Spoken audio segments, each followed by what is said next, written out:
नमस्कार, आप देख रहे हैं सिटी न्यूज और गिरिडीह की तमाम छोटी बड़ी खबरों के साथ मैं हूं राहुल सिन्हा। तो आइए शुरुआत करते हैं और नजर डालते हैं आज की हेडलाइंस पर।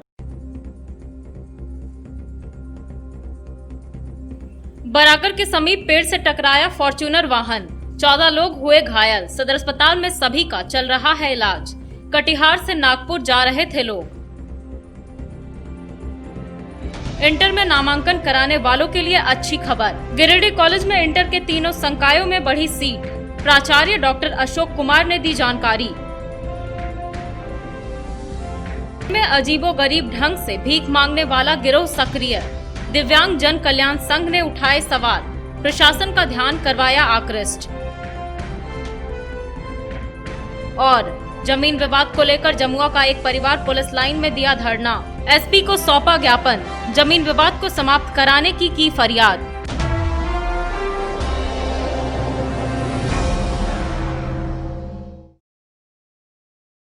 और अब खबरें विस्तार से। बराकर नदी से पहले एक फॉर्च्यूनर के सामने कुत्ता आ जाने से गाड़ी असंतुलित होकर पेड़ से जा टकराई, जिससे गाड़ी पर सवार 14 लोग घायल हो गए। सभी घायलों का इलाज गिरिडीह सदर अस्पताल में चल रहा है। मुफस्सिल थाना क्षेत्र के बराकर नदी से पहले हुए सड़क हादसे में ड्राइवर सहित 14 लोग घायल हो गए। सभी घायलों को इलाज के लिए गिरिडीह सदर अस्पताल में भर्ती कराया गया। बताया गया कि एक फॉर्च्यूनर वाहन में सवार होकर सभी लोग बारसोई कटिहार से नागपुर जा रहे थे। इसी क्रम में वाहन के सामने एक कुत्ता आ जाने से गाड़ी असंतुलित होकर पेड़ से जा टकराई। घायलों में मोहम्मद साजिद, मोहम्मद समीर, मोहम्मद शहजाद, मोहम्मद हबीब, मोहम्मद सज्जाद, मोहम्मद सफ़ी, मोहम्मद नाजिम, मोहम्मद समद समेत अन्य कई लोग शामिल हैं। क्या नाम हुआ आपका? मोहम्मद सम्मत। कहाँ जा रहे थे आप लोग? कहाँ से आ रहे थे और कहाँ जा रहे थे? कटिहार बारसोई से आ रहे थे, जा रहे थे नागपुर। क्या हुआ? तो अचानक जो है रात में सब मैंने गाड़ी में अचानक जो है ड्राइवर को क्या हुआ नहीं हुआ, वो अचानक ले जाके पेड़ पे एकदम ठोक दिया। कब की घटना है? कल की 17 और कितने बजे की है? 2 बजे रात में। टोटल 14 आदमी थे, ड्राइवर लगा के 14 आदमी थे। 14 ही आदमी घायल थे। 14 ही घायल है। 14 ही घायल हैं। और कुछ बिल्कुल सीरियस है, हम लोग थोड़ा नॉर्मल। और फिर शीशा उसा तोड़ के गाड़ी ऐसा बुरा हुआ जो शीशा उसा तोड़ के जब निकले हम लोग वहाँ। फिर वहाँ पे पुलिस को गाँव वाले ने मदद की, पुलिस को बुलाए, पुलिस वाले फिर एम्बुलेंस बुलाए, फिर हम लोग को यहाँ से पहुँचाए। निमिया घाट के समीप एक अज्ञात वाहन ने बोकारो के नावाडीह निवासी मंगल महतो की मोटरसाइकिल में टक्कर मार दी, जिससे ये बुरी तरह से जख्मी हो गए। स्थानीय अस्पताल में प्राथमिक उपचार के बाद इन्हें गिरिडीह रेफर कर दिया गया, लेकिन गिरिडीह लाने के क्रम में ही इन्होंने दम तोड़ दिया।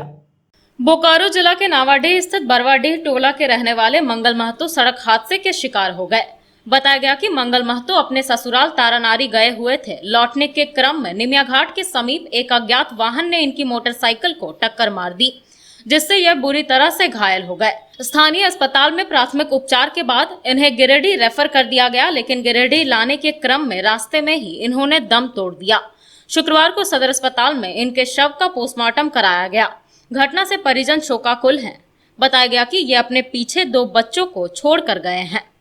एक्सीडेंट हुआ? इनका एक्सीडेंट सूरी के पास हुआ है, निखार होटल के सामने, स्कूल के समीप। इनका नाम हुआ मंगल महतो, पिता बीतन महतो, नावाडी के रहने वाले हैं। और जो गए थे ससुराल से लौट ही रहे थे, उसी क्रम में ये एक्सीडेंट हो गया। कब हुआ? अज्ञात व्यक्ति कल रात में। कौन सा गाड़ी वाला मारा है? वो अज्ञात वाहन था। हम लोगों को सूचना पुलिस के माध्यम से मिला, निमिया घाट थाना के द्वारा। तब हम लोग आए थाने में। क्या उम्र होगा इनका? वही लगभग 36 के आसपास। जगदीशपुर निवासी गोविंद तुरी का 14 वर्षीय पुत्र शांत कुमार श्रीसंत की वज्रपात की चपेट में आने से मौत हो गई। बताया गया कि वह अपने दोस्तों के साथ मछली मारने गया था। इसी दौरान वज्रपात की चपेट में आ गया और बुरी तरह से घायल हो गया, जिसके बाद गिरिडीह सदर अस्पताल लाने के क्रम में इसकी मृत्यु हो गई। मधुपुर थाना क्षेत्र के जगदीशपुर के रहने वाले गोविंद तुरी का 14 वर्षीय पुत्र शांत कुमार श्रीसंत वज्रपात की चपेट में आ गया। घटना के बाद उसे गिरिडीह सदर अस्पताल लाया गया, जहां चिकित्सकों ने उसे मृत घोषित कर दिया। बताया गया कि वह दोस्तों के साथ मिलकर मछली मारने गया था। अचानक इस दौरान बारिश हो गई। बारिश के साथ ही आसमानी कहर टूटा, जिसमें इसके दोस्त तो भागकर बच गए, लेकिन यह झुलसकर अचेत हो गया। आनन फानन में परिजनों ने इसे नजदीकी अस्पताल लाया, जहां से चिकित्सकों ने इसे रेफर कर दिया। गिरिडीह सदर अस्पताल आते ही यहां के डॉक्टरों ने इसे मृत डिक्लेयर कर दिया। घटना से मृतक के परिजन शोकाकुल हैं। ये कौन लगता है? मेरा बेटा क्या नाम है? शांता कुमार श्रीशांत टुड्डू, कहाँ घर है? जलाउर क्या हुआ था? बाजार में फेंक दिया था दूरबीन बाजार में। तो कितने लड़के थे लोग? 3 खाली इसी को हुआ? इसी को खेत में क्या करने गया था? वैसे बगाली में था, देख लेता हूँ मछली पकड़ लेंगे। मछली पकड़ने कब हुआ ये? मोटामोटी 4:30 बजे लगा। शहर में दिव्यांगों के नाम पर संवेदना बटोरकर भीख मांगने का काम एक गिरोह के द्वारा किया जा रहा है। इसे लेकर दिव्यांग जन कल्याण संघ ने एक प्रेस बयान जारी करते हुए प्रशासन का ध्यान इस ओर आकृष्ट करवाया और ऐसे तत्वों की जांच कराने की मांग की। दिव्यांग जन कल्याण संघ के पूर्व जिला सचिव ने एक प्रेस बयान जारी कर कहा कि शहर में दिव्यांगों के नाम पर एक गिरोह भीख मांगने का काम कर रहा है। इस पर प्रशासन को ध्यान देने की जरूरत है। इन्होंने कहा कि इनके द्वारा टावर चौक के समीप देखा गया कि एक दिव्यांग व्हीलचेयर रहते हुए भी जमीन पर लेट लेट कर भीख मांग रहा था। इन्होंने कहा कि लोगों की संवेदना बटोरने के लिए इस तरह के कारस्तानियों को अंजाम दिया जाता है, जिससे दिव्यांग जनों की छवि धूमिल होती है। इन्होंने कहा कि बाहर का गिरोह इस काम में सक्रिय है, जो लोगों की भावनाओं के साथ खेलकर मोटे रकम की उगाही कर रहा है। इन्होंने प्रशासन से ऐसे तत्वों की जांच कराने की मांग की है। साथ ही कहा कि ये अगर वाकई दिव्यांग है तो इन्हें मदद मिले, अन्यथा अगर लोगों की संवेदना बटोरकर पैसे उगाही कर रहे हैं तो ऐसे लोगों पर कार्रवाई हो। सर्टिफिकेट बना है? कुछ न बना है। अच्छा, तो बिहार से यहाँ पे आप कैसे आए? मांगने के लिए आए। अच्छा, तो बिहार में नहीं मिलता आपको? इधर देखिए, कैमरा में देखिए। आपके पास व्हील चेयर है, फिर व्हील चेयर में बैठ के क्यों नहीं मांगते? कमर दर्द करे छे बैठे। अपना गाड़ी है ना। आप नहीं, हम तुम्हारे सपोर्ट के लिए कर रहे हैं।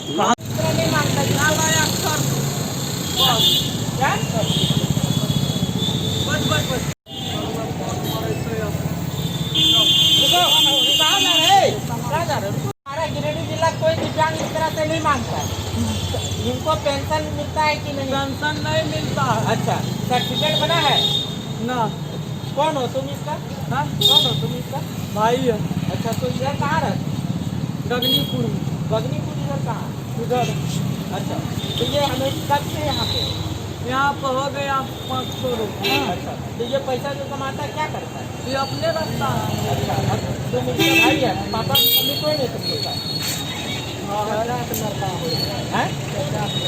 तो क्या आप इसी तरह मांगना पसंद करते हैं कि व्हीलचेयर पे अच्छा लगता है? आप कमर दर्द करे छे। आप गाड़िए में देते तो गलतियाँ कैसे चलेंगे इसको? तो व्हीलचेयर अगर तुम धकेल के ले जा रहा है ना, तो धकेल के तो ले जा सकता है आराम से बैठा करके। कहीं पलटी मार देगा, इलाज करवाइए ना। अच्छा, तो अभी आप चला के ले जाने पर कितने मारता है?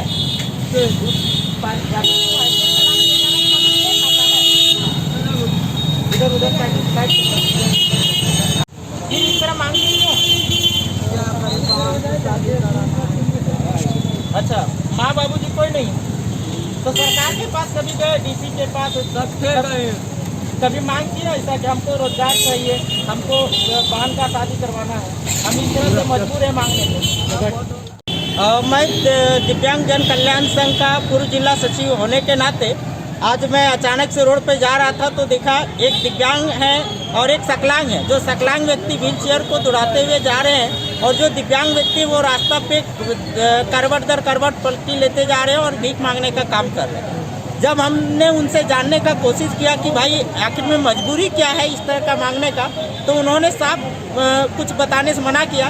फिर मैंने मीडिया को खबर किया और मीडिया जब आई और इसके साथ में मैंने पूछने का काम किया तो उसने बताया कि हमें कोई व्यक्ति ला करके यहाँ छोड़ दिया और दिव्यांग व्यक्ति का कहना है कि मेरी बहन की शादी के कारण हमें ये मांगना पड़ रहा है।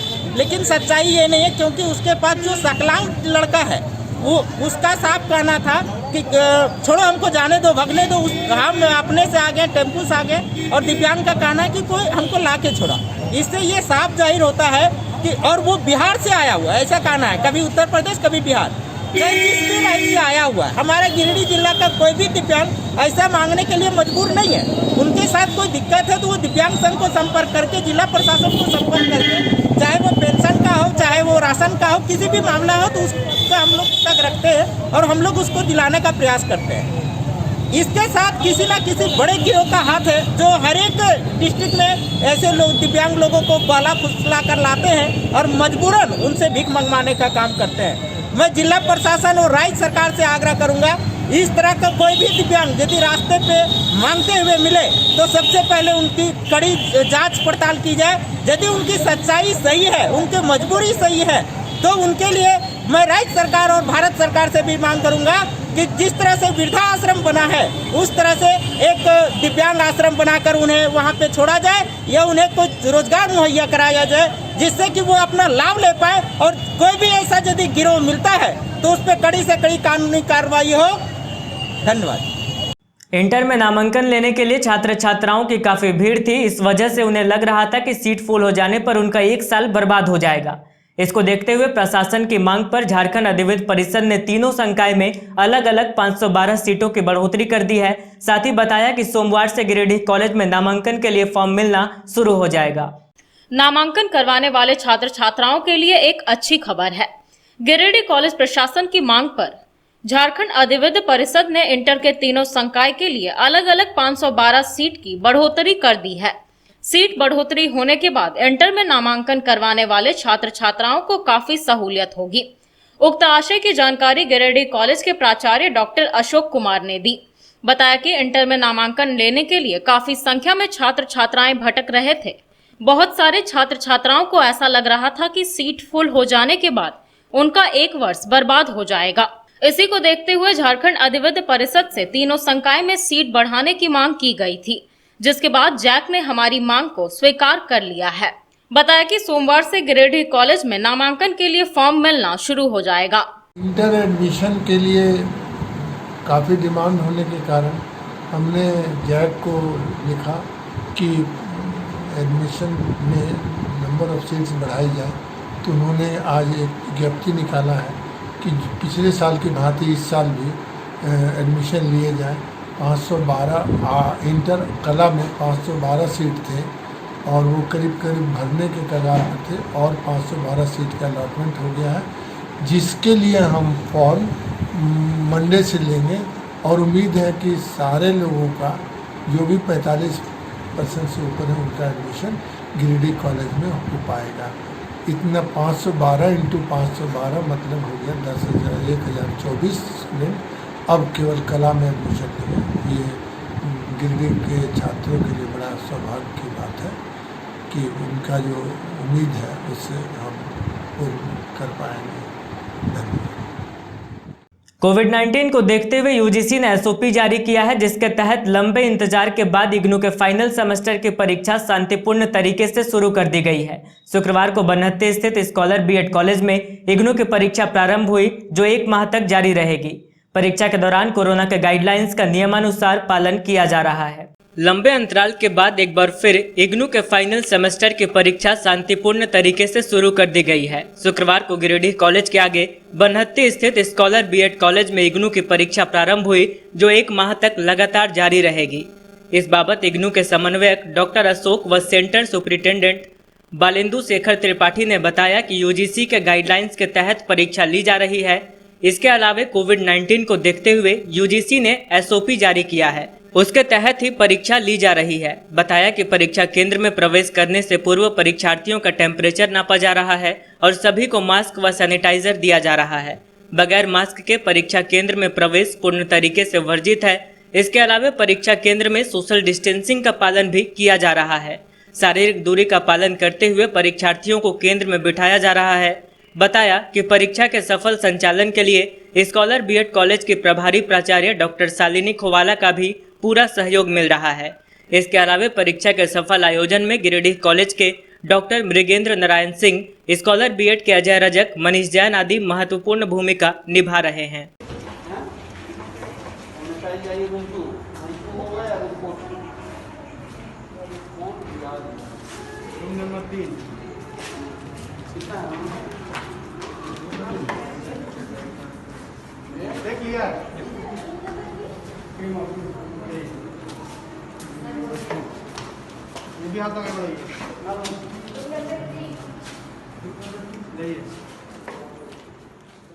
गिरिडीह के मोहलीचुवा की रहने वाली सेजल और चाहत ने भी प्रधानमंत्री नरेंद्र मोदी के जन्मदिवस को लेकर केक काटा और उनकी लंबी आयु की कामना की। इस दौरान गरीब बच्चों के बीच पठन पाठन की सामग्रियां भी बांटी गई।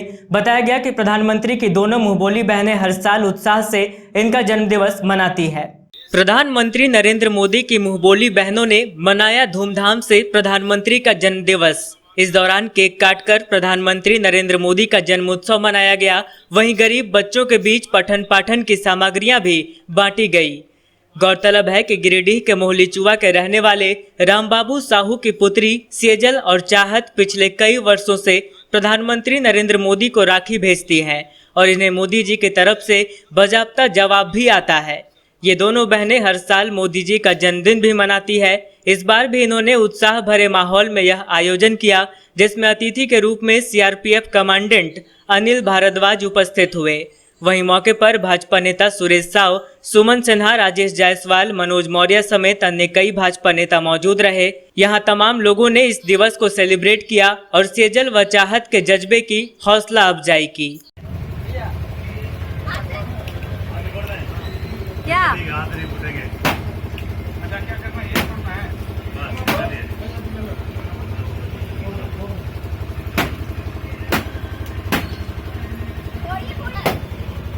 देखते कौन पहले कंप्लीट करता है।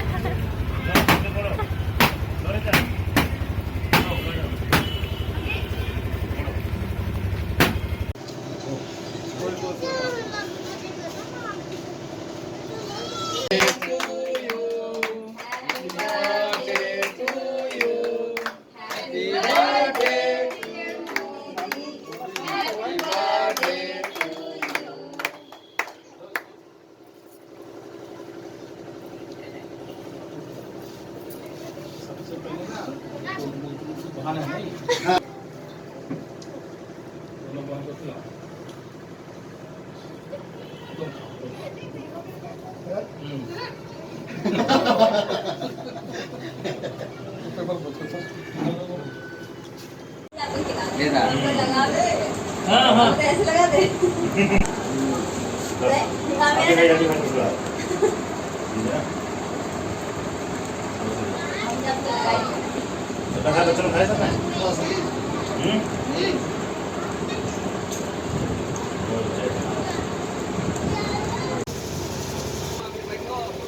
रिमझिम तन्नू तन्नू लाडे कुमार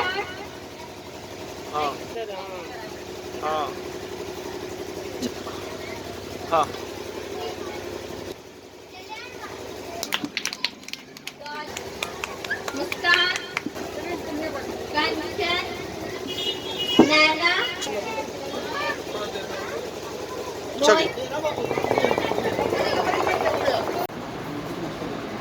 आज देश के यशस्वी प्रधानमंत्री परम आदरणीय नरेंद्र भाई मोदी जी का 70वां जन्म दिवस है और प्रधानमंत्री जी के जन्म दिवस के मौके पर हर साल हमारे ये छोटे छोटे दोनों बहनें सेजल साहू और चांद साहू दोनों मिलके हर साल इनका जन्मदिन बहुत धूमधाम से मनाते हैं और इसी के तहत आज इस कार्यक्रम में हमें भी शामिल होने का सौभाग्य प्राप्त हुआ है और इनके पिताश्री राम बाबू जी और माताश्री के द्वारा यहाँ के जो बच्चे हैं जो इनसे बन पड़ा जितना ही सेवा कर सकते हैं, यहाँ के बच्चे को स्कूल बैग, किट, मास्क और टॉफ़ी वगैरह तमाम चीज़ें सबको अपनी ओर से दिए हैं। मैं अपनी ओर से और भारतीय जनता पार्टी की ओर से इस पूरे परिवार को मैं धन्यवाद देता हूं, बधाई देता हूं। और प्रधानमंत्री मोदी जी का भी ये संयोग देखिए, भगवान ने इनको भी 17 तारीख को ही जन्म दिया और 17 तारीख को भगवान विश्वकर्मा की पूजा होती है। हमें लगता है सृष्टि को जिस तरह से भगवान विश्वकर्मा जी ने सींचा है, सजाया है, एक निर्माण किया है, प्रधानमंत्री मोदी जी को भी भगवान ने इसी कार्य के लिए भेजा है कि उसी तरह से देश को एक नया देश बनाना है, एक नया समाज बनाना है और देश को संवारना है। और देश के साथ साथ हमें लगता है कि प्रधानमंत्री मोदी जी को पूरे विश्व को संवारने के लिए भेजा है और आज इसी के तहत ये कार्यक्रम हुआ। हम तमाम लोग इसमें सम्मिलित हुए। हमारे साथ पार्टी के नेता सुमन सिन्हा जी हैं, राजेश जायसवाल जी हैं, मनोज मौर्य जी हैं और तमाम बच्चे हैं जो उपलब्ध हैं। मैं फिर से अपनी ओर से पार्टी की ओर से बहुत बहुत बधाई देता हूँ। आज हमारे नरेंद्र मोदी जी का जन्मदिन था, 17वां जन्मदिन। इस अवसर पर हमने अपने तरफ से उनका जन्मदिन मनाया। कोशिश तो अच्छी रही कि बहुत अच्छे तरीके से मनाया जाए, पर जितना हो सका हमने अपनी तरफ से कोशिश की। बारिश के कारण थोड़ा मतलब प्रोग्राम में थोड़ा सा दिक्कत हुई, लेकिन उसमें कोई दिक्कत की बात नहीं है। हम लोग लेट से किए लेकिन सेलिब्रेट जरूर किए। हमारे मुख्य अतिथि श्री सुरेश साहू जी एवं विशिष्ट अतिथि श्री अनिल भारद्वाज जी CRPF कैंप कमांडेंट आए हुए थे और उनके उपलक्ष्य हम लोगों ने यह कार्यक्रम किया। कार्यक्रम बहुत अच्छे से रहा। हम लोगों ने केक कट किया नरेंद्र मोदी जी के नाम से और करीब 100 से मतलब लगभग 100 बच्चों के बीच पढ़ाई की सामग्री, bag, books, copy, instrument, pencils और चॉकलेट्स का वितरण किया। जितना हम लोगों से हो सका हमने अपनी तरफ से पूरी कोशिश की कि गरीब बच्चों के बीच कुछ हम लोग कर सके। शहर के किरण पब्लिक स्कूल में गुरुवार को पंचायत सचिव संघ की आवश्यक बैठक संपन्न हुई। बैठक में पंचायत सचिवों के विभिन्न समस्याओं पर चर्चा की गई, साथ ही गंभीर निर्णय लिए गए। झारखंड राज्य पंचायत सचिव संघ गिरिडीह शाखा की एक बैठक मोहम्मद तैयब अंसारी की अध्यक्षता में कोल्डिहा स्थित किरण पब्लिक स्कूल में संपन्न हुई। बैठक का संचालन महामंत्री लखन प्रसाद रजक कर रहे थे। मौके पर मुख्य अतिथि के रूप में राष्ट्रीय संगठन सचिव अशोक कुमार सिंह उपस्थित थे। बैठक में मुख्य रूप से कोरोना काल में कर्मियों के निधन पर पहले एक शोक सभा की गई। बाद में संघ के विभिन्न मुद्दों पर विस्तार से चर्चा हुई। कहा गया कि कर्मियों के प्रति सरकार की दोहरी नीति की वजह से तमाम पंचायत सचिव परेशानी में पड़े हुए हैं। कहा गया कि पंचायतों में विभिन्न कार्यों में पंचायत सचिव को लगा दिया जाता है, जिससे उन्हें भारी परेशानी उठानी पड़ रही है। बैठक के दौरान विभिन्न मुद्दों पर आवश्यक निर्णय लिए गए और मांगों की प्राप्ति के लिए आंदोलन की रणनीति तैयार की गई।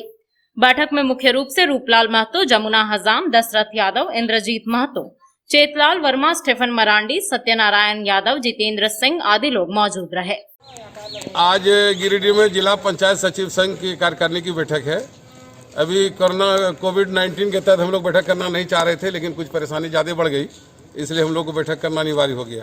सबसे बड़ी बात, और यह सोशल डिस्टेंसिंग के तहत हम लोग बैठक कर रहे हैं। सबसे बड़ी बात यह है कि पहले योजना दबाव देकर चालू करवा दिया जाता है और उसके बाद टीम बनाकर बाद में जांच करने के लिए भेजा जाता है।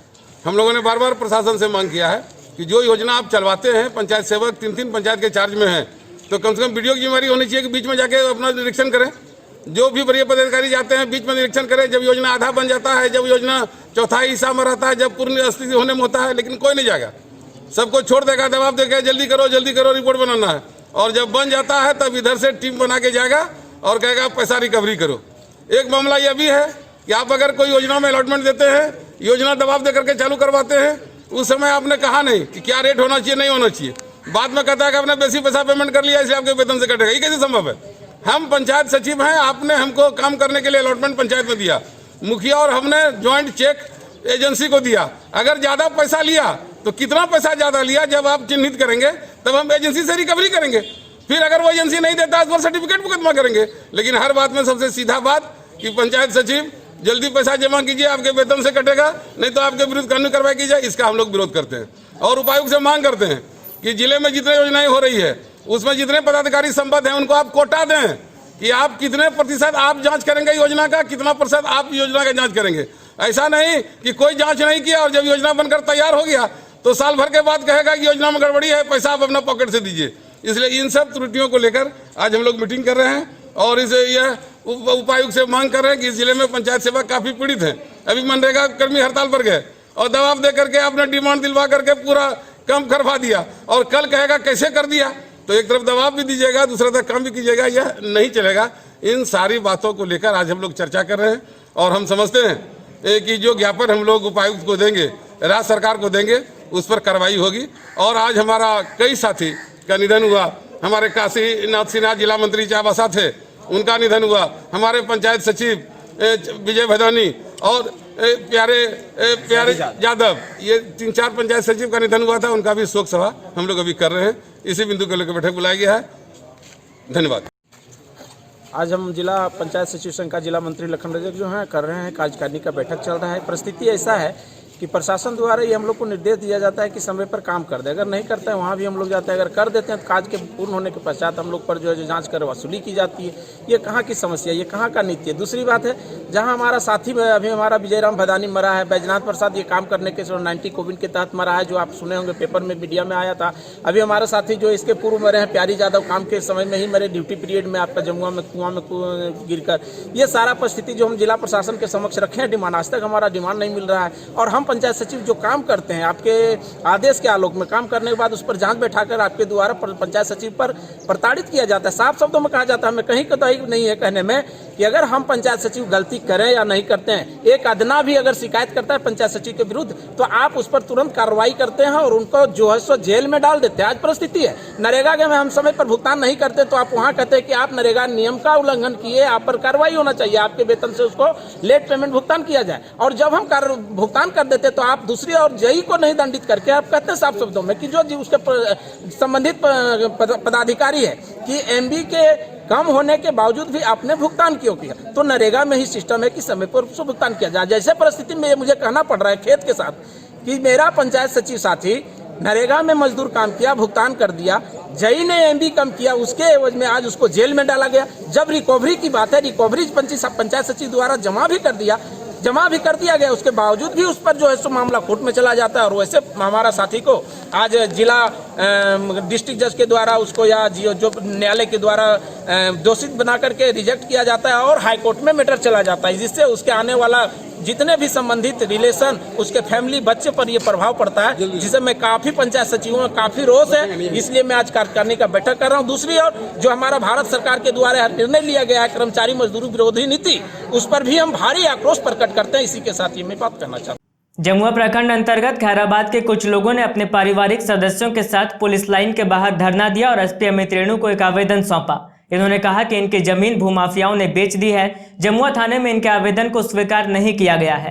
इनका कहना है कि अगर इनकी समस्या का समाधान नहीं किया जाएगा तो ये सब परिवार पुलिस लाइन के बाहर ही आत्मदाह कर लेंगे। जमुआ प्रखंड अंतर्गत सकरडीहा गांव के खैराबाद निवासी सदानंद राणा, रोहन राणा, अनिल राणा, केदार राणा आदि ने अपने परिवार के सदस्यों के साथ शुक्रवार को पुलिस लाइन के बाहर धरना दिया और एसपी अमित रेणु को एक ज्ञापन सौंपकर जमीन संबंधी विवाद को लेकर न्याय की गुहार लगाई। एसपी को दिए गए आवेदन में इन्होंने कहा कि इन लोगों की जमीन को सातो राणा नामक एक व्यक्ति ने अन्य भूमाफियाओं के साथ मिलकर बेच दिया है। कहा कि ये लोग जब इसकी शिकायत करने जमुआ थाना पहुंचे तो वहां पर इन लोगों का आवेदन स्वीकार नहीं किया गया और इन लोगों के साथ दुर्व्यवहार कर इन्हें थाना से बाहर कर दिया गया। इन्होंने कहा कि अगर इन लोगों की समस्या का समाधान नहीं किया जाएगा तो ये सब परिवार पुलिस लाइन के बाहर ही आत्मदाह कर लेंगे। मामला जमीन का है सर, जमुआ थाना के अंतर्गत सकरडीहा ग्राम में खैराबाद मौजा में 2 एकड़ 47 डिसमिल है। केवल राणा खतियान में केवल राणा व चुरामन राणा, खतियान में बाकब्जियत में केवल राणा व हरखू राणा का नाम है। चुरामन राणा के वंशज उसको बेच दिया। ज़मीन 2 एकड़ 47 डिसमिल है, जिसमें भूमाफिया लोग मेरा गैर हिस्सेदार को मोहरा बना के उससे भूमाफिया लोग बेचवा दिया। मियाँ लोग के पास। और वो कौन थे? रियाज मियाँ और क्या रियाज है, कन मियाँ के पास एक भुचारी मियाँ। वो लोग दबंग आदमी है, हम लोग कमाने खाने वाला आदमी है, जैसे फर्नीचर वाला काम करते हैं सर बाहर में जाके। तो जब हमको पता चला जो उस पर न्यूज़ डाल रहा है तो हम रोकने गए और थाना प्रभारी को आवेदन दिए। कौन सा थाना? जमुआ थाना को। तो वो ललिता मैडम को किस पद पर है हमको जानकारी उतना नहीं है। वो बोली जे रे तुम लोग झूठ मूठ को थाना को गुमराह करने के लिए आया है, यहाँ से भागो, तुम लोग दरपिया है, या है वह है। और हम बोले भी मेरा कागज़ को आप देख लीजिए मैटर, यदि गलत होगा मैम तो मेरा कागज़ को नहीं चाहिए। बोले ज़्यादा तुम बकबक करेगा तो हाजत में बंद कर देंगे तुम। जमुआ थाना में बोला गया? हाँ, जमुआ थाना में बोला गया। तो आप अभी किन से मिलने के लिए?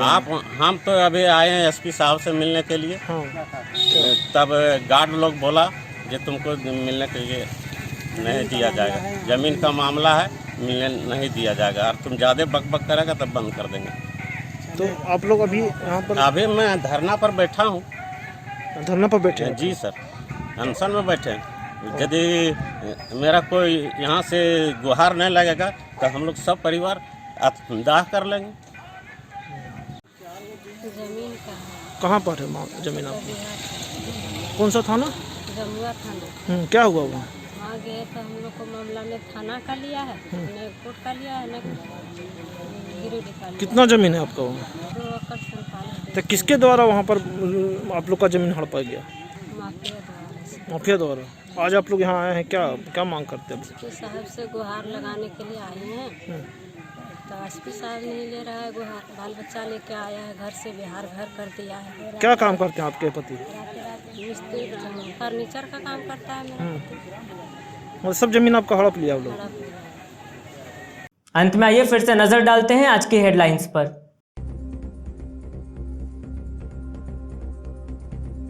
बराकर के समीप पेड़ से टकराया फॉर्च्यूनर वाहन, 14 लोग हुए घायल। सदर अस्पताल में सभी का चल रहा है इलाज। कटिहार से नागपुर जा रहे थे लोग। इंटर में नामांकन कराने वालों के लिए अच्छी खबर। गिरिडीह कॉलेज में इंटर के तीनों संकायों में बढ़ी सीट। प्राचार्य डॉक्टर अशोक कुमार ने दी जानकारी। में अजीबोगरीब ढंग से भीख मांगने वाला गिरोह सक्रिय। दिव्यांग जन कल्याण संघ ने उठाए सवाल, प्रशासन का ध्यान करवाया आकृष्ट। और जमीन विवाद को लेकर जमुआ का एक परिवार पुलिस लाइन में दिया धरना। एसपी को सौंपा ज्ञापन, जमीन विवाद को समाप्त कराने की फरियाद।